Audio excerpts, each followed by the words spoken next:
Last time on A Summer Adrift. Chase showed us around the area where he grew up in Montana, which took us deep into the wilderness where we saw old mining towns and we dug for crystals. So Owen just sent me on a burrito mission while he was uploading a video at the public library. And look at these obscenely large burritos. It's insane. I feel like this thing has to weigh like 3 pounds.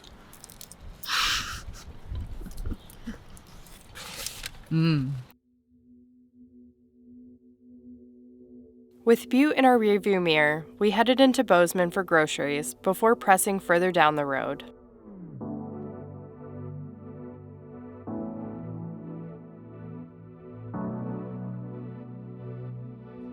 As the light of day started to fade, we realized that we were in for a night of storms, and we had no idea where we were going to be camping for the night. Before long, we were being pelted with rain as we searched for camp. In an effort to be near water, we decided that we wanted to stay in a paid campground. We checked campground after campground and found them all to be full. Now with no service and no options, we found a Forest Service road using Onyx Maps and decided to give it a shot in hopes of finding some dispersed camping. We headed up the road with Chase and Amy in the lead. The reason for this is because if they got stuck in their two-wheel drive van, we could get them out with our winch, which is on the front of our truck. It wasn't long before we reached an impasse in the road.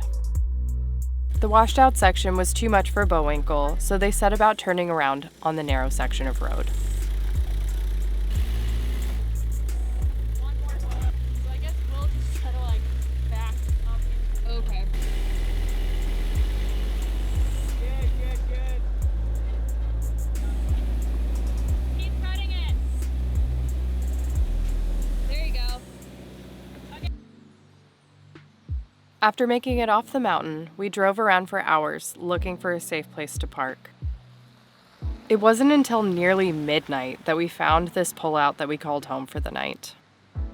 This is not usually our style, but it was getting to the point where it would have been dangerous to continue as tired as we were.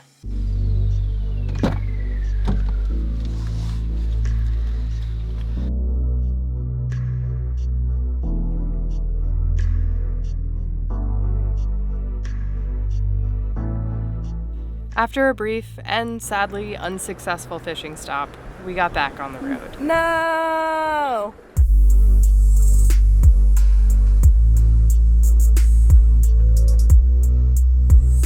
Alas, we made it to West Yellowstone. Exhausted from the late night the day before, we headed to camp early and settled into an evening of cold beer and watching Chase paint. If you aren't already in awe over Chase and Amy's immense talent, maybe this will do it for you.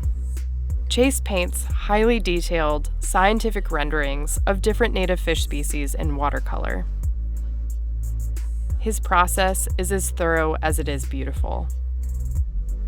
Being designers and artists ourselves, it's always a joy to watch a fellow artist bring their work to life.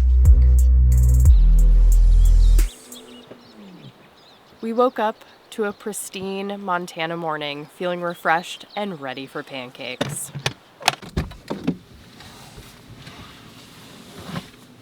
It might be like 50 cents more a fly than somewhere else.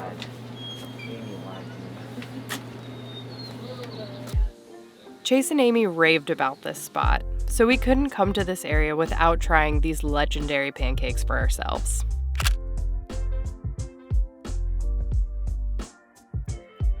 After breakfast, we set out to explore the area. When we enter a new area, we like to look over maps to see if anything jumps out to us as being potentially unique or interesting. This lake is a prime example of that. We saw it on a map, and when we arrived, we found a little slice of Hawaii in Montana.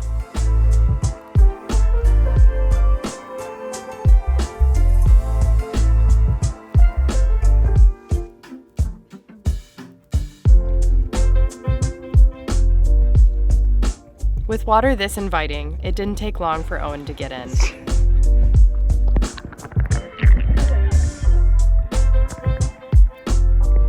While he was out swimming, he said he saw trout and was determined to catch one. They're just jumping out like crazy. I just can't get out far enough. All right, let's see it. No more excuses. Despite his valiant efforts, Owen returned to the shore empty-handed. However, he did receive applause for his determination from onlookers down the bank. All right, I have been working for the last 3 or 4 hours in the truck. Chase, Amy, and Owen are all out fishing, and they told me there was no trail. So I'm currently following their footsteps to the river, which are through waist-high grass. Not a tick in the place, but this view is pretty incredible. Not a bad place to end the day. My first attempt to find them was unsuccessful. I just snuck up on a man and almost yelled, "Surprise!" Wasn't anybody I know.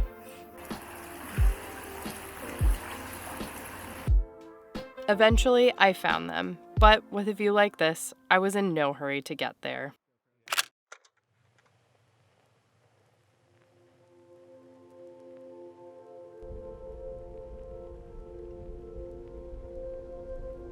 This morning we are up early. We are moving from West Yellowstone into the park, sort of. We're gonna go to the other side of the park to find a place to camp because not even 8 a.m. and people are out here fucking doing shit boat donuts. That was Chase. They're in the van in front of us. But we're moving across the park to find some camping because camping inside the park is like kind of out of the question, and then we'll come back in later in the day to do some evening fishing. Pretty excited because Yellowstone is a very famous fishing place.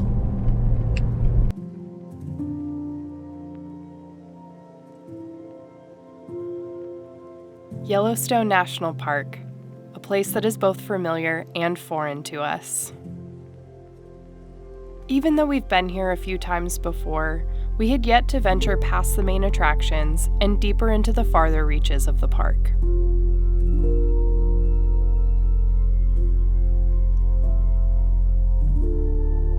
Who better to explore this place with than Chase and Amy? They've spent a lot of time getting to know this wild space, and we're excited to show us some of the spots that they've fallen in love with over the years.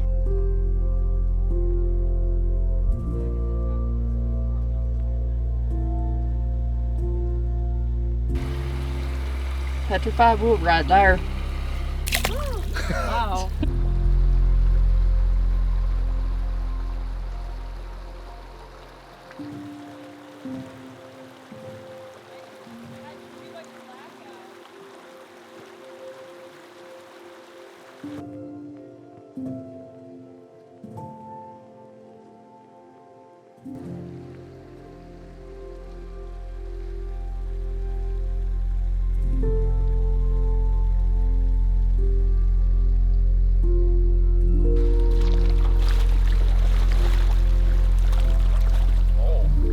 Cutie.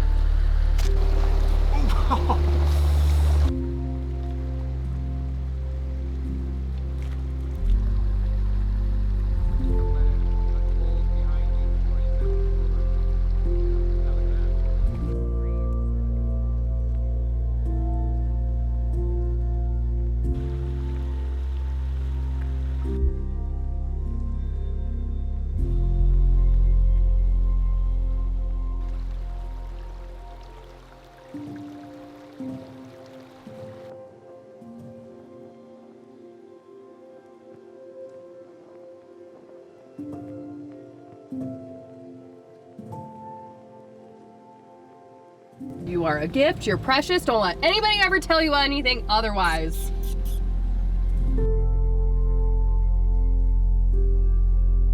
After a fun day on the water, we decided to celebrate our arrival with a fancy feast and a view for sunset.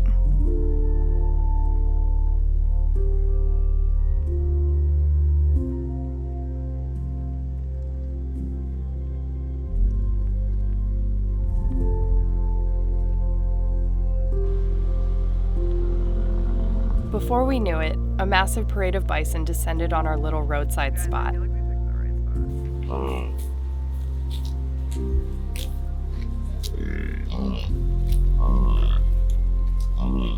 guys, this is insane.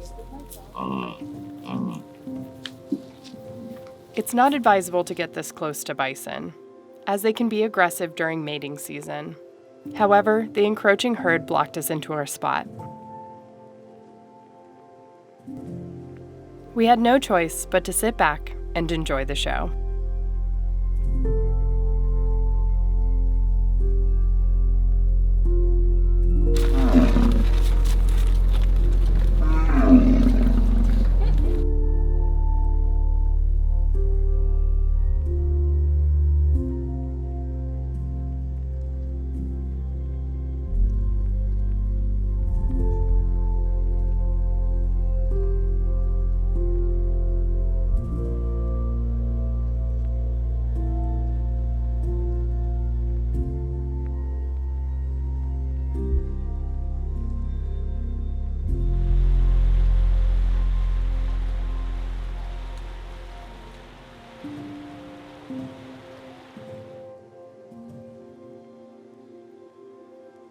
Next time on A Summer Adrift. Oh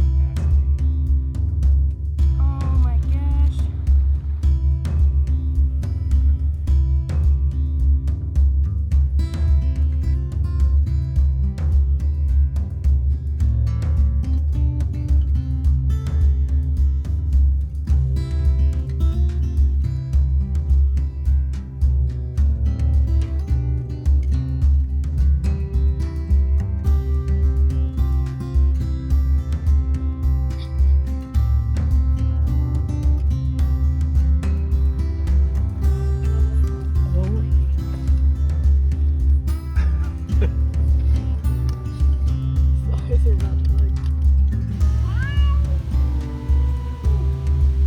Good job, Levi. Way to defend your territory.